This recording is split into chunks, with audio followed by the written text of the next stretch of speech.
Welcome, today in front of me Huawei Y5p, and I'll show you how to connect to Wi-Fi this device. So first you should go into the settings application and then click here to the Wi-Fi section.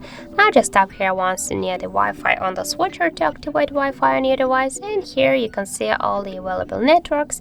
And for example, we can go with the first one. Here you should enter your password, and by click once here on this icon you can see the password to have no sound mistake. So I'll just enter the password out of screen,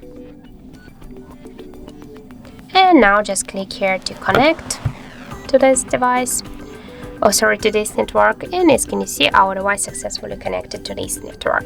And if you want to just turn off the Wi-Fi, click here once again on the switcher, and that's it.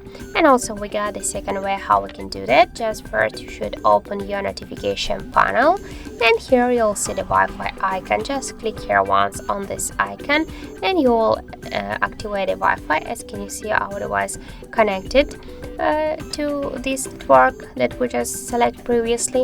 And if you want to just change the network, you should hold for a while the icon, and here you can just select the another network if you want. And if you want to just turn off the Wi-Fi, you should open the panel and here click once again on this Wi-Fi icon. So that's it. Thank you for watching, and if you find this video helpful, don't forget to leave a like, comment and to subscribe our channel.